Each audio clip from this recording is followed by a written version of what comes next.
Again, today I extend a very special welcome to each one of you today.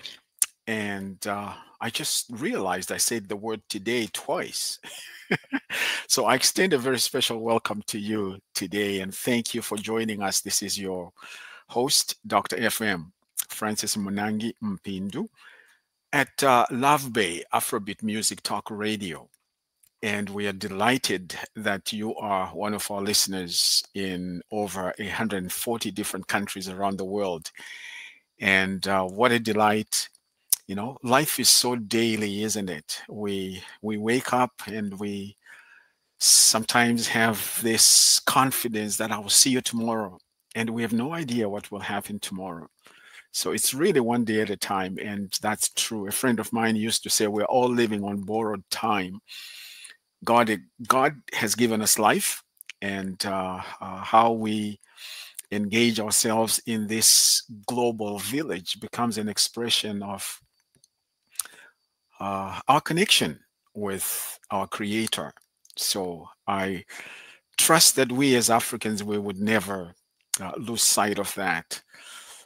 Before the gospel as we know it came to Africa, people believed that there was a creator. And right across Africa, so many names are given to the creator. Anyway, so thank you again for joining us on Love Bay Afrobeat Music Talk Radio. And this is Today's Africa, an opportunity for us to dialogue on matters pertaining to Africa. And we do bring in guests. And right now, today, we have the special guest, and we are hoping that we would not have the same difficulties we had last week. For some reason, some of our um, special guests, depending on where they are in the world, will have technical difficulties. And I was thinking about that and saying to myself, you know, this technology, yes, it's great invention, great inventions. We rely on them, but they also have their limitations. And so, again, we take it one day at a time, and we're just delighted. So, I would like to encourage you to, you as our listener, our viewer, to subscribe to the Love Bay Afrobeat Music Talk Radio, and actually to subscribe to the lovebay.com so that you can subscribe, like and share this channel within your own tribes as well. And we refer to our networks as our tribes. And so we are live on LinkedIn, on Facebook, on YouTube, and of course, we come to you via StreamYard. So we're delighted. And today our topic is decoloniality in institutions of higher learning. It's a very, very relevant topic, and I'm looking forward to our conversation around that. You know, just with regards to why this topic, I know that our guest is on the way. Why this topic? We all know that many parts of Africa, I believe, except Ethiopia, were colonized. And so, having been colonized, there were a number of things that have happened to us as Africans.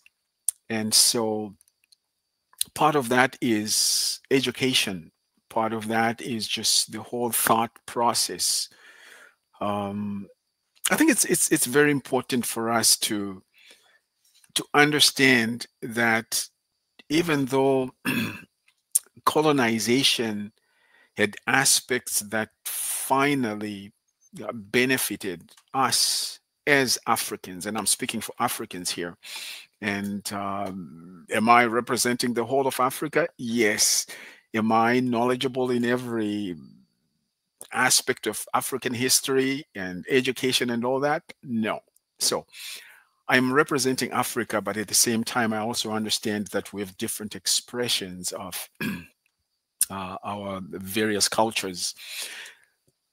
Someone has said that Colonization was very, very brutal. It was bad. Are we saying everything was bad? No, but the process of colonization is bad because it's founded upon um, a philosophy that looks at other people as not being human. I mean, we have seen this around the world. We have seen this in Australia. We have seen this in the Caribbean islands. We've seen this in South America. We have seen this in North America with the Native Americans and the Native Canadians. We have seen this around the world. And of course, we have seen this in Africa, that colonization is and was brutal. And it just dehumanized people. And of course, we're looking back, and like I said, are we throwing everything out from colonization or from colonialism? No, we are not. But we are just going to look at some aspects of colonization with regards to education. And it's something I'm really excited about, and I know that it's going to be very, very insightful and helping us to understand some things. Someone has said that there's a difference between educating and indoctrinating. There is a big difference between educate and indoctrinate. In colonization, for the most part, it wasn't education, it was indoctrinating. In other words, information is given to you and you don't have a choice with regards to what to learn. Of course, there are aspects of how am I going to learn this information, but when it's forced upon you, when it's imposed on you, you discover that there is very little you can do with regards to outcomes. It's almost it's predestined. It's put in place for you in advance, and so basically you are supposed to be this. Um, I'm saying this with regards to say in Canada where we have our um, the three groups. We have the Inuit, the First Nations, and of course the Métis in Canada as Indigenous people. They were moved out of their areas where they inhabited for many, many years and put in reservations or reserves. And it was a process of saying, okay, you stay here. Once you become human, then you can be integrated. It wasn't even integration. I think the word would be assimilation. You would be assimilated into the culture of the settlers. And of course, when we look at that, you begin to realize, oh my goodness, there's something wrong here. There is absolutely something wrong with this. I was listening to one of my favorite voices of Africa, Professor PLO Lumumba, and he said he went to Zanzibar, and he says a young man was showing him, uh, some of those aspects, the history of slavery and dialoguing with different other countries. And he said, the young man said, there is a school where they taught them how they can use them. There is a church where they taught them how to be spiritually confused. And he said, there is the hospital where they treated them so that they could use them. When I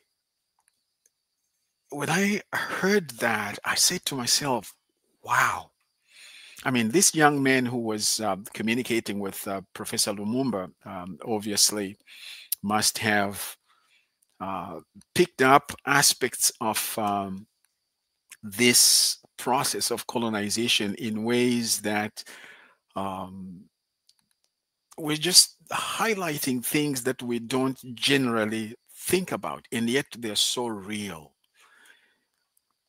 The schools were meant to disseminate information that could be used for their personal gain, basically, so that African people could be used for their gain.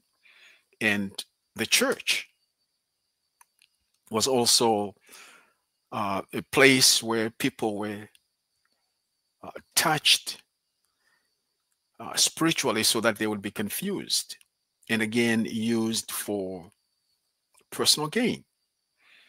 And the hospitals were places where they would be treated so that they would be used. And of course, we know in other parts of the world, even in Africa, where um, Africans were used as guinea pigs, they were used for research purposes, which again just highlights the brutality of colonization. But I said, are we throwing everything out from colonization? No, we're not. We're here. We have learned some things in this um, in this podcast today. In this program today, we are looking at how can we approach life from an eclectic perspective, where we are borrowing from different cultures in order to make something new, in order to make something work, in order to make something um, effective. And so this is why we're talking about decoloniality in institutions of higher education or higher learning. So we're hoping that our special guest will be able to join us momentarily. And of course, uh,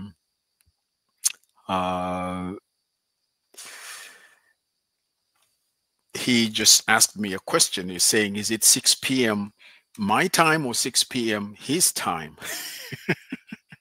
I thought we had uh, settled that already, but let me just send him a note and say, your time, sir. It's supposed to be 6 p.m. your time, and we are waiting. um, Hopefully, he can join us momentarily here. Sorry about this, but it's important that I respond to him because we want him to join us. So decoloniality has aspects of learning and unlearning, aspects of telling and retelling, expressing and re-expressing. Not just information, but knowledge. One of my favorite education gurus in the Canadian context of Native Canadians, Dr. Emily Ferris, she says that knowledge is empowerment. Knowledge is empowerment. You know, the first time I heard that, it just dawned on me, and I said, "Oh wow, this is so true. Knowledge is empowering." You see, when people, by knowledge here, of course, we're talking about the whole idea of processing information so that you understand it, so that you um, you are able to analyze it and comprehend it and apply it in your own situation, in your own life, as well as in the lives of others. So that's what we mean by knowledge here, that knowledge is empowerment. So this is why I thought that this is a very, very profound um, statement that knowledge is empowerment. Of course, those of you who just joined us, by the way, feel free to send us notes in the chat so that we can interact with us with the information. I see here that we have Hello Radio. Derek is the last name here, more for. I'm not too sure if I'm pronouncing that correctly, but he says, "Greetings, sir." He says, "I'm a gospel artist following your program." Thank you for joining us, Derek. I'll go with your last name because I'm not too sure how to pronounce the first name there. But thank you very much for joining us. And of course, those of you who just joined us, this is Today's Africa on Love Bay Afrobeat Music Talk Radio. And we do broadcast in over 140 different countries around the world. And we are delighted that you have joined us today. And wherever you are, feel free to ask questions, feel free to make comments. And every now and again, of course, with the assistance of our engineer, Mr. Theo here, we do put some guests in the background so that every now and again we might just pull them up and invite them into the dialogue so that we can have conversations together. So by looking at decoloniality, we are saying something has happened to our education system, to the curriculum, the ways that we learned as Africans is different today. Not that it was going to remain the same, because we are not an island. We do interact with other people in this global village. So we borrow ideas from different sources. Like we say, we cross-pollinate and share ideas. And so when we do that, our own processes and methods of learning actually change, or they become, they change, they become modified as we interact with others. We learn from other people and we try to incorporate that into our own situation here. So again, we are hoping that our special guest will be able to join us here today. So I was referring to the process of colonization, which was really, really brutal for the most part. For example, I know that our guest is coming from Zimbabwe, and I was reflecting on the history of Zimbabwe, where prior to independence, there was no equity in the system. The colonizers would decide how many people would go to university, and I believe there was only one university, the University of Zimbabwe. Actually, they used to call it the University of Rhodesia, and so it was the only university, and they would decide how many Africans, and I mean African in the sense of indigenous people, how many Africans would be allowed to go to the university. And not only that, they would also decide on what you were going to study. People didn't have the kind of choices and freedom that people have today to choose what you would like to study. There was no equity in the system. So when you look at that, you begin to realize that it was designed in such a way that by virtue of who you are, and I think at that point there were like 4 distinct people groups in Zimbabwe. Of course, there was the indigenous people, the Shona and the Ndebele. I'm stumbling on my tongue here. Somebody said that the tongue is in a watery place, so it's bound to slip every now and again. Anyway, so you have the indigenous people, the Ndebele and the Shona. And then you have the whites or the Europeans. And then, of course, we had the coloreds or the colored people. And of course, the the Shona and Ndebele would be one group in terms of indigenous people, and then you have the Europeans, and then you have um, uh, the colored, and then of course we had the Indians as East Indians, those coming from India, and so cities were divided according to those four groups or those four categories. And so when you look at the education system, how it was designed to have the indigenous people provide labor. And so that's why there was limitation in terms of who goes to university, who goes to college. And then, of course, they were in charge in terms of what they wanted to do. So they became um, the managers. They became the owners of businesses, and of course the Indians, being Indians, I mean, they've always portrayed themselves as being entrepreneurial, and so they would establish these stores so that merchandise would be sold to the public through them, and of course they had very good relationships or better relationships with the indigenous people for that reason, because you know they were the customers. And of course the colored people would then be allowed to be the technical guys, so they would go to colleges. So the mechanics, the engineers were the colored people, and they became the supervisors. So here was a hierarchy. The Shona and Ndebele, you provided the labor, whatever was to be done. And then you have the colored people who were then, according to the Europeans, better than the indigenous people, because the colored were a combination of white men and black or indigenous women. So they created this group which is referred to as the colored people.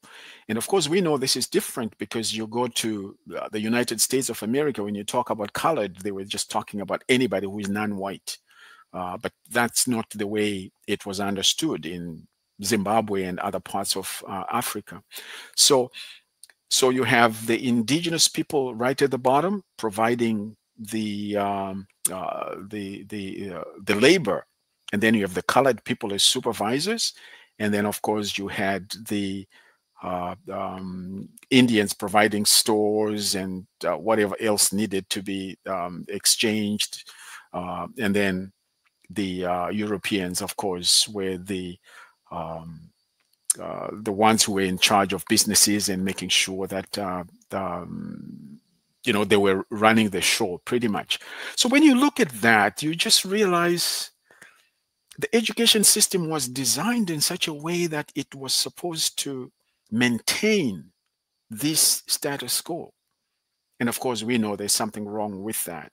So this is what we are hoping to have conversation with our guest today, as we realize that he is actually coming on. I see him, and I hope this is a solid connection so that we can have this conversation. Yes, he is on. Dr. Motsi, are you hearing me? Yes, I can hear you, sir. Oh, what a delight. What a delight. We've been anxiously waiting. And thank you for joining us. We know that it's actually it's 7 hours from where I am.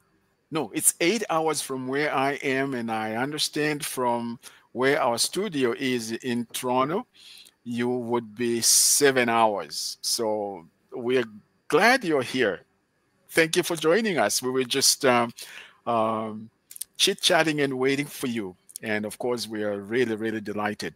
So Dr. Ray Motsi is someone uh, who has been to school.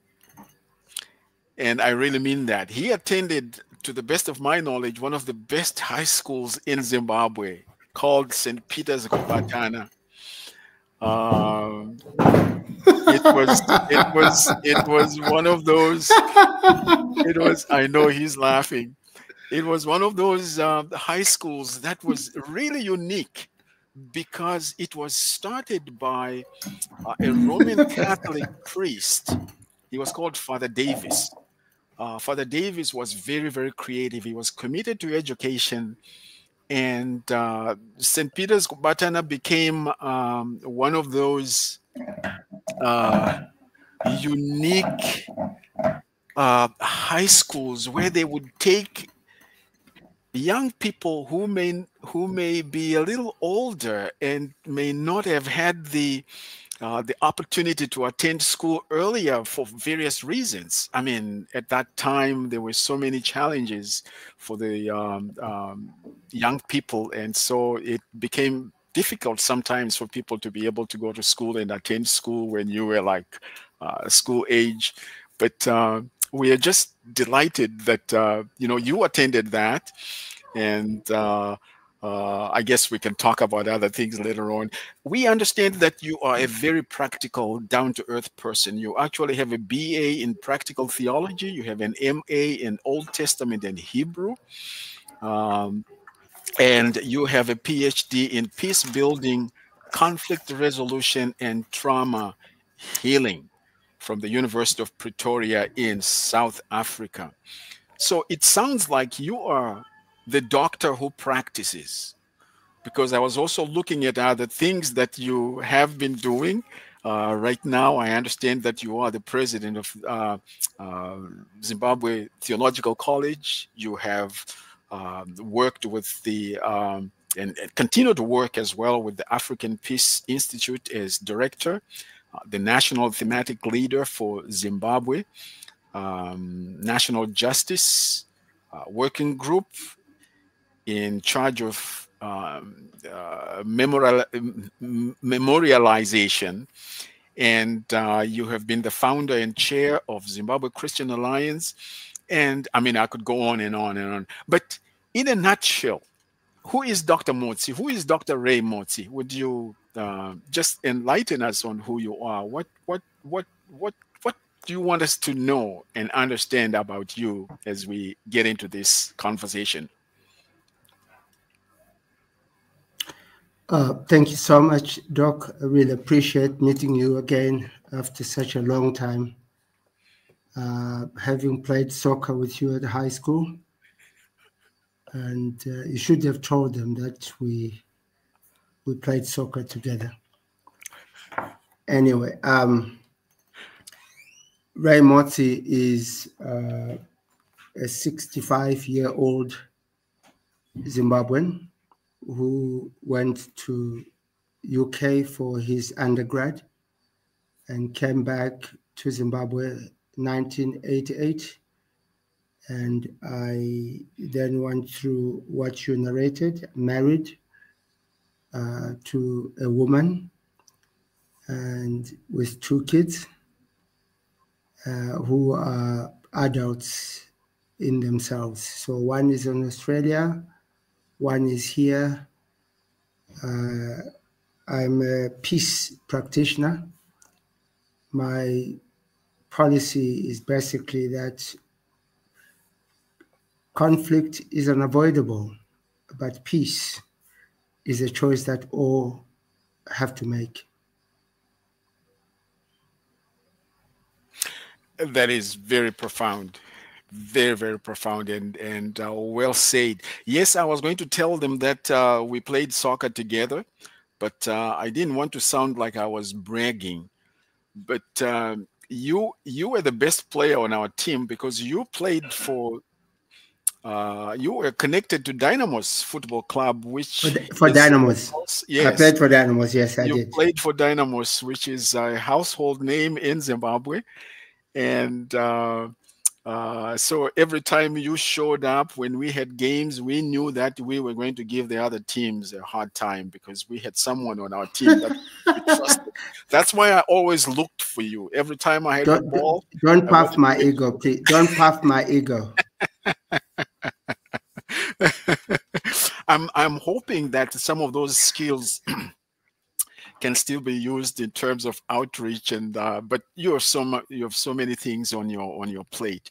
So again, we're just delighted, Dr. Ray Motsi, that you have joined us. Yes, we are aware that you are a peace practitioner, and it really puts you in a very strategic place with regards to our conversation today, as well as where you are situated and what you are doing, and some of the things that you have shared with us with regards to the calling that is upon your life. And so we are really, really delighted. So when we talk about decoloniality, I was saying to the viewers and listeners before you stepped up into the studio that colonization, for the most part, was very, very brutal.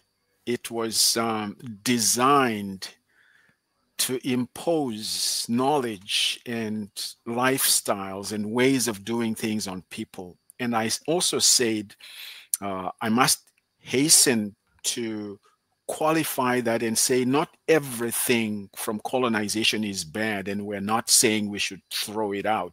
You and I have picked up the European language. We are communicating here in English because the majority of people around the world, they do speak English. And so these are some of the things that we are using today to help us to understand things. But when it comes to education, please enlighten us on what comes to mind when you think along the lines of decoloniality in institutions of higher education, institutions of higher learning. What does that mean to you? Thank you so much. I'm into academia in a big time in order to give a backdrop to this. I would like to confirm what you've already said concerning our background in terms of our education. Lest we forget, we are a product of what was then called Bantu education.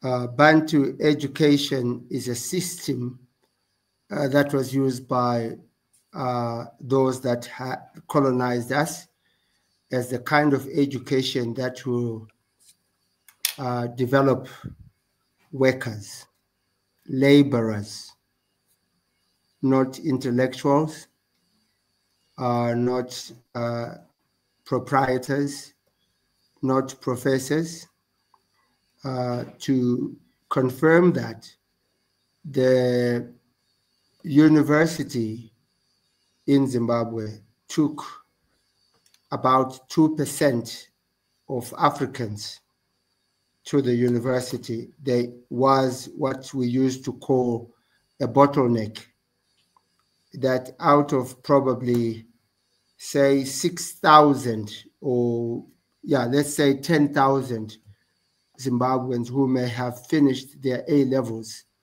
it meant that just about probably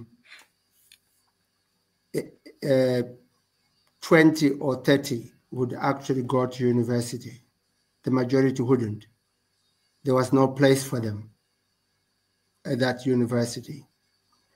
And so decoloniality is basically, very simply, an intellectual pursuit that aims to challenge the legacy of colonialism and reimagine education and development in Africa in a manner that is contextual and that is relevant to our people. The problem and the reason why that is significant is because while colonization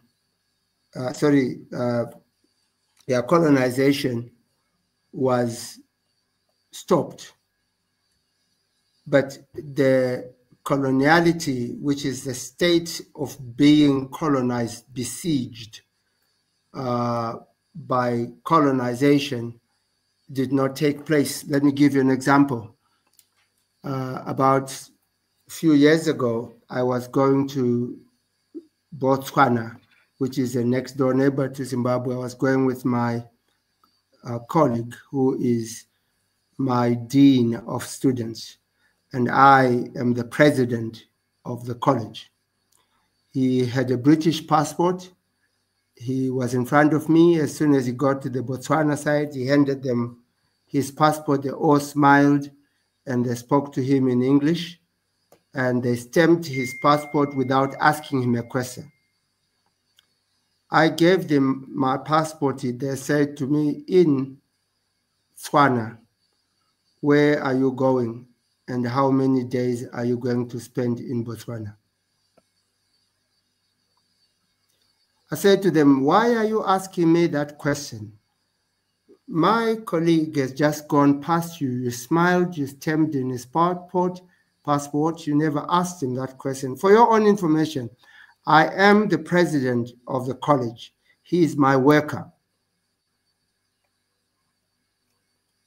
And that is indicative of the problem of colonization in the mind. Now, that is the kind of education that we received. And hence, we are talking about epistemic justice, or what is called knowledge justice, which is coined by Christian Aid. Knowledge justice. How fair is the knowledge that is being taught? How relevant is it to Africans and to Zimbabweans? Or we are still believing in our missionary, academic, educational, and theological classics as the means through which we continue to perpetuate within our institutions. The methods, if we look at colonization itself, lest we forget, it's something that dehumanized our people. It's something that reduced our people. It never gave them a sense of ownership, because even the books, the textbooks that we read, again, lest we forget, you and I were forced to do North American geography, European history. Why did I need to do European history? Why did I have to do North American geography? What is that to do with anything? Now, this is the kind of reasons why decoloniality is a process that is so critical for us, because we need to reimagine how to educate an African in a global village where we are stakeholders and we can contribute from an African perspective.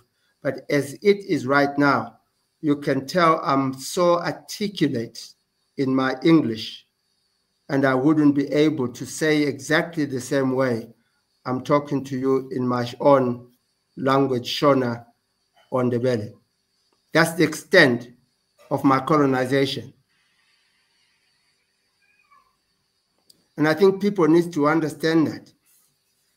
Except for East Africa in Swahili, where they've learned to teach people in engineering, in medicine, in computers in Kiswahili and not in English. They've got words for such things. So the quest for decoloniality is how are we going to enable the transformation? The biggest challenge is that the development of knowledge has been privatized. And therefore, the kind of knowledge that we receive is borrowed. We need to take from Paul Ferrar, a Brazilian scholar, who said, unless our education is market-based and is student-based, we will always have problems, because by student-based, we find out what the student need and not what the lecturer need. And how can we prepare a global citizen in an African context? We cannot do that by using colonial relics. We cannot do that by using colonial educational silos and categories. We cannot do that by being told, unless you do a qualitative and quantitative research, your research is not scientific. You will find out in the majority of our universities and colleges, the topics of our research are foreign topics, not things that relate to what Africans need to learn. That is colonization. Nobody is going to discover for ourselves what Africa is and what Africa ought to do and in which direction we need to go, unless we begin to go back to probably start with grounded theory about research, unless we begin to look at primary research, where you go to the source, to the ordinary people sitting in the rural areas and beginning to write from primary source. Otherwise, we continue to not only regurgitate, but parrot the Western approach to education. Therefore, the key question before I stop, because I believe in interaction, the most important thing is whose education, whose information, and what kind of product do we intend to bring up? Thank you. Oh, my brother, Dr. Motsi, you are making me mad in a good way. You are highlighting things that we need to process, we need to understand, we need to be aware of as we do life, as we look into the future as far as who we are as Africans. And of course, I had mentioned prior to your arrival that we are not an island. We are not disconnected from everybody. We are interconnected, and we learn from each other. Um, I can see that you are one of those brothers who has an earned PhD. I'm highlighting this because one of the sad things, and I'm writing a book pertaining to this, because we lack analytical minds, because we sometimes, and I should say sometimes, we do not take time to process things. We look at things, we like them, and we go for it without fully understanding what's happening. One of the sad things about some of my brothers and sisters in Africa right now is we have a craving for, maybe I should say, an insatiable craving for initials and titles after our name. And we have people now who are Dr. So and so.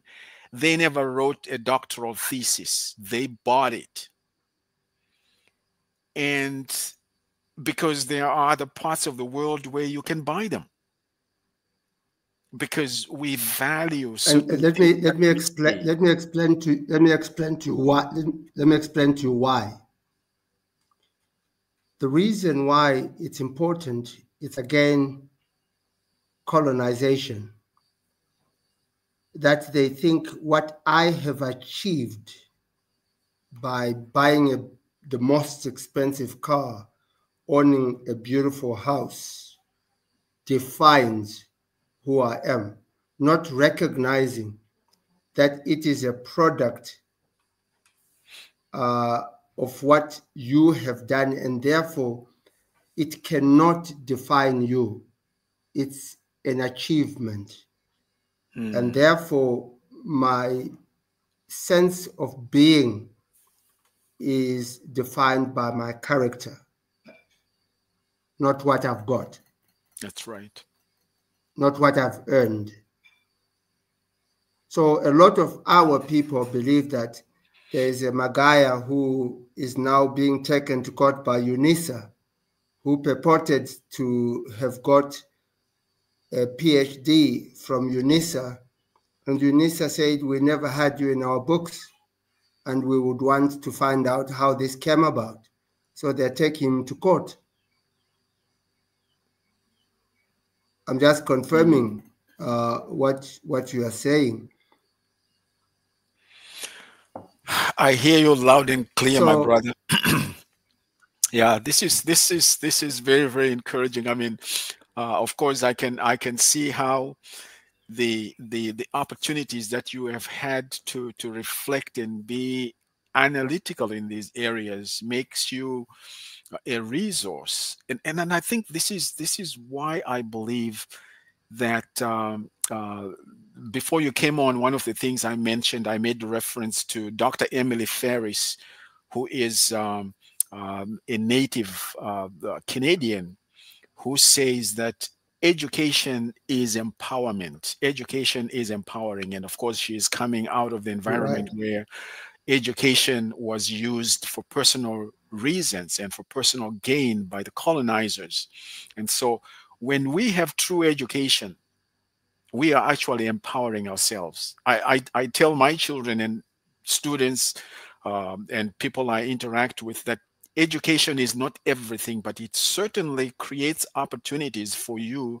Number one, to to to to negotiate, to dialogue, to be part of, like you said, we are in there to dialogue with other people. We are not the food being eaten. We are there to contribute to what is happening.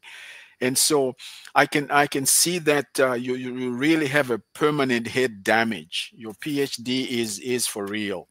Anyway, I'll leave that for now. Um, what what do we do to effect changes as far as the curriculum is concerned? What are your thoughts on that? I know that right across Africa we have I different think there. institutions. They have a curriculum. How do we come up with curriculum that are effective, a curricula that's effective, that is student based, as you said? I think what we need to do is to really have what is called um, a market-based curriculum, where higher or institutions of higher learning need to go into the communities and find out what kind of a leader they are looking for. Mm, I do not believe that the profile of a 1980 kind of a pastor is the kind of pastor that we need in our communities. We need a pastor who has got a newspaper on his left hand and a Bible on his right hand. You need to be what I call contextually relevant and be biblically faithful in your approach. And the balance between the two is what we are looking for. And therefore, the kind of curriculum that must educate or guide that person is something that will have to need what I would call biblical social entrepreneurship skills. Biblical entrepreneurship skills, because you need somebody who is not going to depend on the church for his well-being. We need people that are responsible enough to say no to corruption, which is the biggest cancer on the land. And as long as people become poor or continue to be poor, this cancer of corruption will continue to affect our people because, like somebody else said, theology of the tummy is no different, is very different from a Western armchair theology, where you need to go and sit in your office, a beautiful table and a cup of tea, and you read the Bible and come up with theology. And so that is something that we need to pursue and produce somebody who can move into a community whilst he may be spiritual and Christian, but he is practical in terms that they can make a living for themselves. They can work. They are qualified in something. They are able to till the land. They are able to develop a business. They are able to work as a teacher or as an engineer or as a medical doctor, but That's be right. a pastor at the same time. That's right. In That's other the words, biblical they are, model. yeah, I agree with you totally that they are able to connect with people at other levels and not just stuck in this particular area, in this particular way. Exactly. Precisely. Yeah. Well, this is today's Africa with your host, Dr. FM. We are live here on StreamYard. And of course, we are active in over 140 different countries on Facebook, LinkedIn, YouTube, every Saturday at 11 Eastern Standard Time. The next time we bring you back, Dr. Motsi, we want you to know that when we say 6 p.m., it's 6 p.m. your time. So we will be looking forward to definitely a second and a third and more other opportunities to interact with you. And of course, this is Love Bay Afrobeat Music Talk Radio. And we're delighted that you have joined us today. Today, we're talking about decoloniality in institutions of higher education.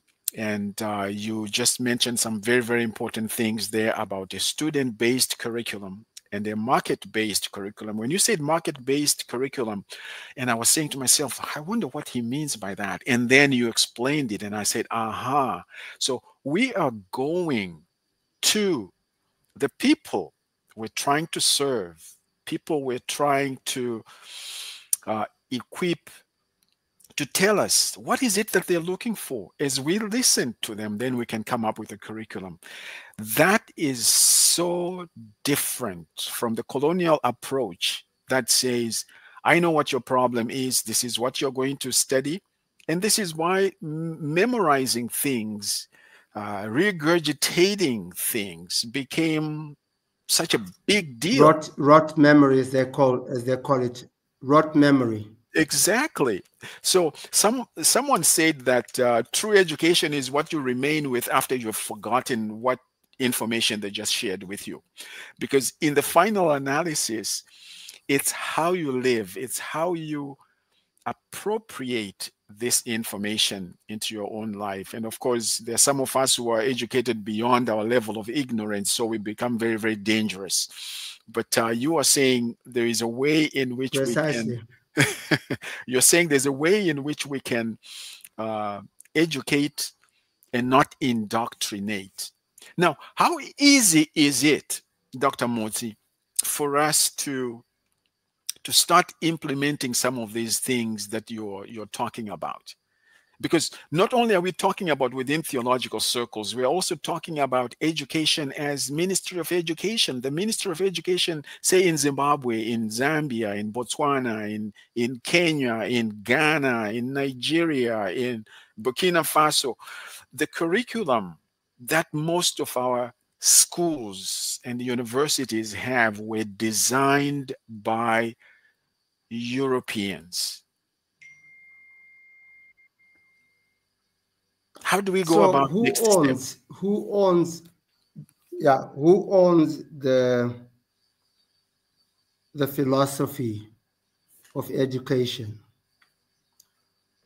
Why do people need to be educated, and how should they be educated? I know some people might not like philosophy, but nevertheless, asking ourselves relevant questions is key. And therefore, it's important to ask who should educate our people, our children.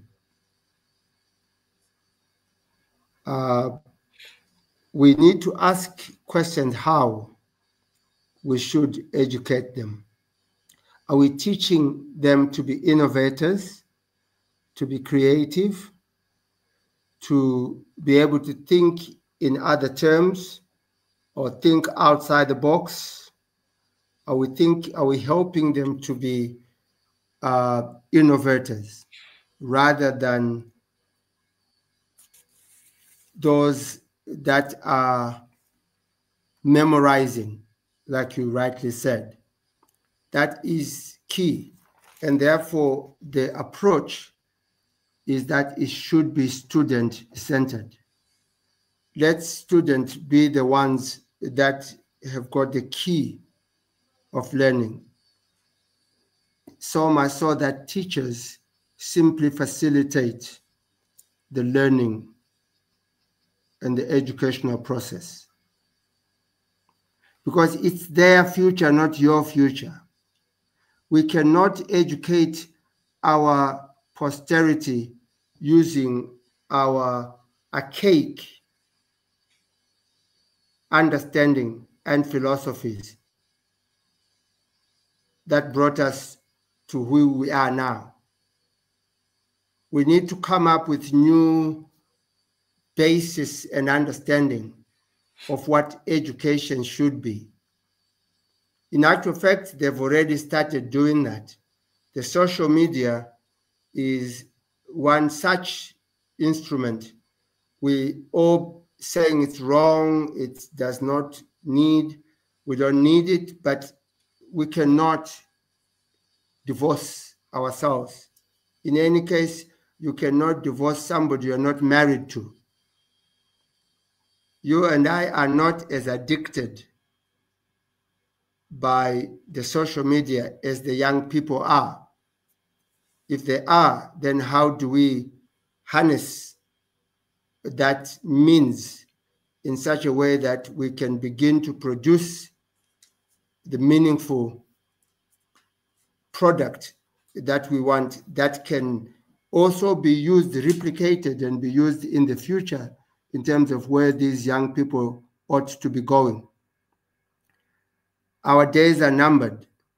The sooner we appreciate that we are missionaries. You and I are now missionaries in this world. The young people are the natives of the global village. What does that look like? How is education going to look like 20 years from here? I can't tell you that, but And I those are can very, be able very to understand when I sit down with a young person. Thank you. right. And those are very, very good questions you're asking, Dr. Motsi, because and you put it rightly. It's their future. What are we doing to prepare them for the future? And I think that puts you and I and those of us who are older than these younger people in an awesome, in an awesome sense of, it gives us an awesome sense of responsibility. What are we doing to prepare them? So as we reflect on this, Dr. Ray Motsi, on decoloniality in institutions of higher education, you mentioned the importance of engaging them, making sure that Right. we are, yeah, we need to harness what is available to them and use it in a positive way to make sure that it's actually impacting their lives positively, because we're not the only voice they're listening to, and even the social media is not the only thing that they are listening to. There's so many other things. I know that Right. even in other parts of Africa where we have had young people just being depressed to the point of hopelessness and taking their own lives because there was no sense of tomorrow. Now, that just shows us we are not the only voice that they are listening to, but you are touching on things that we really, really need to reflect on. And you rightly put it, this is an intellectual pursuit to challenge what has been so that we can say, how can we make it better? I also liked, and I'm sure our viewers appreciated this. You asked the question, who is educating? Who educates? Because not every teacher, maybe I should say, not all teachers are created equal. There are some teachers who could be there for various reasons, but there has to be a quality, a calling on a teacher, an educator, a college professor, a principal of a college, a president of a college, who actually says, we are here to prepare this generation for the next generation. What are we doing intentionally to make sure that this is passed on? So you are really, really touching on things that we need to um, seriously reflect on and say, what's the next step? What are we doing? What are we going to do with the knowledge, not just the information, but the knowledge? Because knowledge is dealing with understanding, comprehending, processing, being analytical. And like I said earlier, oftentimes we lack the ability to analyze things so that we ask ourselves these tough questions: why, how, who, what next? So this is, you know what, this is exciting, and thank you for being with us on this. And I do understand that we borrow ideas from each other. We have Africa, we have Asians, we have Europeans, we have indigenous people of Australia and North America, Canada and the US. It's a global village, and so we share ideas and we cross pollinate. But there has to be a way in which we are helping each other to make sure that we understand, how come I think like this? And I think this is why I appreciated your earlier comment by saying this is an intellectual pursuit to challenge what has been. We need to ask ourselves tough questions. How come we think like this? Just because we have always done it this way, it doesn't necessarily mean that it should remain like that. But we need to say, how relevant is it? Our young people are looking for work, but they are not qualified for work. So what's happening? What are we doing to prepare the young people so that they are not looking for work, but they could be creating work? But if our education system isn't helping them to be Right. creative, to be analytical, then it's like we're shooting ourselves in the foot. It's like this young man who says, well, I just finished my A levels, and said, oh, yeah, right, you just finished your A levels. Listen, come and help me work in the garden and in my farm. And he says, no, no, no, no, I just finished my A levels. I cannot do that kind of work. You know, that's a mindset that is a residue of colonization. It's important for people to know that we need to educate people in order to create wealth. We need to educate people in order to be farmers, to be business people, to be the ones that are able to answer some critical questions that Africa is asking. We cannot get our answers from China or from Britain or from America. There's a young man who has just created a car in Zimbabwe. It was on TV this few days ago. I saw that. Which does I was not delighted. need, it does not need, he did it himself, locally. And to me, this is serious business. And it meant that somebody else was able to give him that push to be able to use his own creativity, thinking outside the box, doing a car that has not been done by anybody else before. And so, to me, that's the question. That answers a Zimbabwean question where we do not have oil, where we're struggling with power. It's a very, very critical response to a serious need. That's education.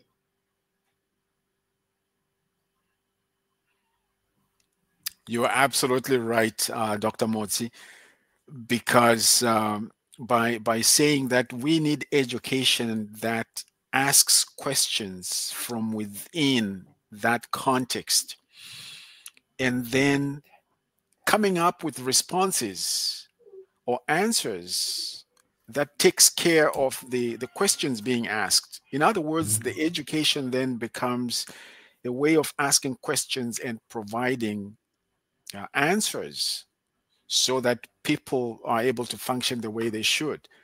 And I can see why, even from the example you just mentioned of this young man who invented this car, which doesn't use fuel, it doesn't use oil, it does, it just, you know, radioactive. I mean, it's like, wow. This is something. I was curious, and I'm saying this young man he has made it, and I don't know if they have actually attached the price tag to this car, because I'm then wondering, is it going to be affordable? Is it going to be obviously there are some people who can afford it, but hopefully it's the kind of creativity and ingenuity that would benefit more people and not just a few people at the top, because that's what education has done. Education must answer and meet the need of the people around it and beyond. Mm. You are absolutely right. Someone has said that when you think of effective learning components, you're talking about motivation, active engagement, Right. clear goals, relevant content, timely feedback in terms of constructive criticism, assessment strategies, collaborative learning. You're not just telling, but you are dialoguing. There's an element of individualized approach, because I can assure you, I mean, from the illustration you have just given us, that this young man, when he was going to school, and I actually learned that he had challenges. He did not even finish high school, you know. And I said No, to he him, I didn't. mean, obviously, I'm sure he was able to advance himself beyond, because he's very articulate, and he understands his material. I mean, I was listening to him and I'm just saying, wow, Africa is in good hands when we have young people like this. And of course, we're talking about a positive learning um, environment. But one other thing is accessibility, you know, having content, having curriculum that is accessible to the people of each nation. Most of the time, education has been made difficult to access because we have put value on money, and we have monetized the education in such a way that people like this young man, who did not go through the regular ways of high school and completing education, could not have done anything simply because he couldn't be in the system. And yet he's very knowledgeable. He's smart. He knows his content. And so, in your understanding, Dr. Motsi, how do you see this holistic approach to education being something that is understood at your level in the academia? As president of a college, how many other people would you say, are within this understanding that you are sharing with us today? Are we saying we are increasing? Are you finding it a challenge to find more people along the lines of decoloniality? Is this something that is growing and becoming um, something that people are trying to embrace? I know that in Burkina Faso, when we have a 39-year-old president, President Ibrahim Traore, he is into decoloniality. Hmm. Hmm. So are you The finding, good news, yeah, are you we've got finding somebody more? like that in Botswana as well. That's right. That is right. Now, are we finding Mm. that we have more and more people who are rising to this understanding and putting value on this type of learning that is an intellectual pursuit to make sure that what we are learning is in keeping with culture, in keeping with our context, in keeping with the future, and yet, of course, being rooted in technology? Are you finding more and more people embracing this approach to life? Unfortunately, no, unfortunately not. It's exactly the opposite, because we are pursuing money. We are being told by those that have got the resources that these are areas of research that we need to do. We are being told that uh, we need to be able to produce these kind of people who in themselves are good for labor. And so the majority of leaders are not producing such. Some government, including the government of Zimbabwe, has come up with what is called Education 5.0, which means that whilst we are involved in academics, our academics must have an economic component. It must also have an industrial component. It must also have research. And lastly, it must produce a work ethic that somebody would be able to finish and be able to be somebody out there, not only just to do, but to be, as a way to prove that you have been to school. So as a result, education ceases to be a privilege. It's now a responsibility. All right. Now that you are educated, what are you going to do about it? Oh, this And is so great. that Yeah. this is what we are trying to do, but we are going against the grain. We're Hmm. going against the tide. But we are gathering momentum, and I'm very convinced that it's no longer a pipe dream. It's no longer a pie in the sky, because there are low-hanging fruits that can be picked, and a lot of younger people are beginning to own farms at the age of 22, 25, and they are beginning to produce, and young people are beginning to develop cars, like we notice. And so those are, in my opinion, baby steps, Hmm. and probably the birth pangs of somebody who's pregnant. You're absolutely right. I like that. You're talking about birth. Yeah, that's right. I mean, something is being birthed here.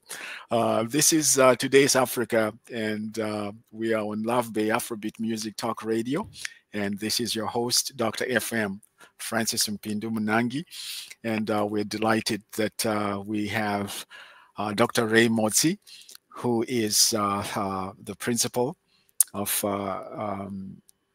Theological College of Zimbabwe, and someone who is into academics. And our topic today has been decoloniality in institutions of higher education. And I'm just looking at the time here. I know that we started late, but we also grateful that our engineer, Mr. Theo, has allowed us to have a few more minutes. But we're just so grateful that you joined us today, and to our viewers, thank you. We really appreciate that. As our listeners and viewers, please subscribe, like and share this channel within your own tribes, within your own networks, so that word gets around. And we meet every Saturday at 11 Eastern Standard Time. We go live on LinkedIn, YouTube, Facebook, and of course, we do this via StreamYard. Dr. Motsi, it's been a real pleasure having you. But before we let you go, sir, I'm just wondering, actually, you know what? We have BioRich Investments who connected with us as well. They are right there in the chat. Thank you for joining us. And of course, Derek has been with us. We are very, very grateful for that. And we would like to give you an opportunity. What are some things that you would like to highlight to our viewers, to our listeners, as we wind up our program today when it comes to decoloniality in institutions of higher education? What are some of the takeaways um, in a minute or less? First and foremost, an interactive approach in learning brings about cross-pollination that enables everybody to benefit, the lecturer and the students at the same time. And our education should not be a lecture, but a conversation. And we are facilitators of learning so that our students are able to discover for themselves. And once they discover, they own rather than what is given to them. And therefore, Africa needs innovation, creativity, and imagination of what kind of future Africa ought to be in 2030, 2050. That cannot be decided by a foreign person. I thank you. Those are powerful words, sir. Powerful, powerful. I like the focus on interactive learning. Interactive learning. And I think, if I remember correctly, while in high school, the teacher did most of the talking. They might throw some questions here and there just for answers, but it wasn't that you had this brilliant idea about something. No, you would be asked the question, you respond, and that's it. We go to the next and next and next. But it wasn't interactive in the sense of, so what are you thinking? What comes to mind as you think about this? Because I think those are the kinds of environments where this imagination and rethinking and goes on. And so what did Let you me, like? sorry to cut you, Doc. Yes, sir.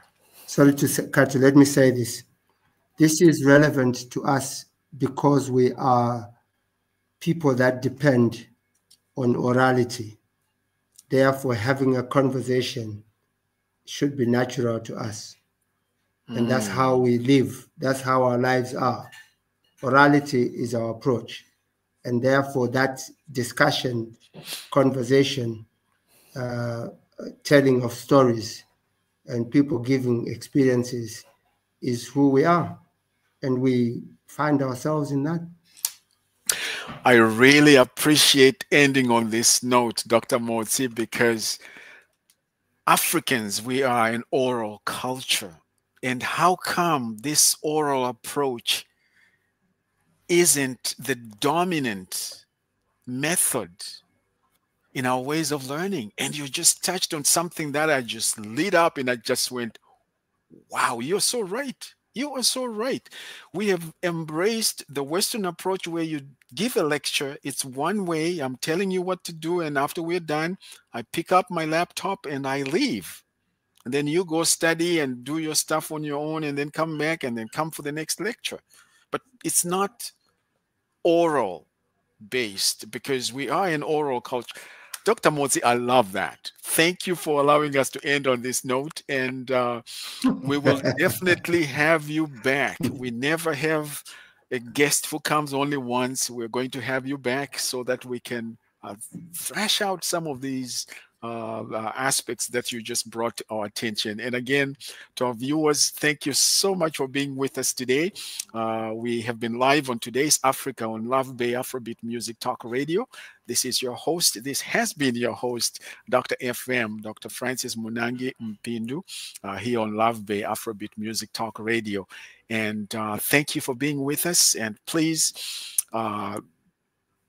subscribe, like, and share this channel within your networks. We are live on LinkedIn, YouTube, Facebook, and StreamYard. So if you have missed any of the other previous podcasts, you can also come on our website and Google, and you should be able to find all the previous channels as well. But we're just so delighted that we had Dr. Ray Motsi here with us, someone who is a practitioner in the academia, but also actively engaged in the community. And so, again, thank you for being with us today. Let's meet again next week as we bring in another guest. And if you know someone you would love to have us as a guest, please contact us at infolovebay.com. You can connect with us, and our brother Theo and Madame Janice would be more than happy to connect us so that we can have varieties as well. We want to engage youth.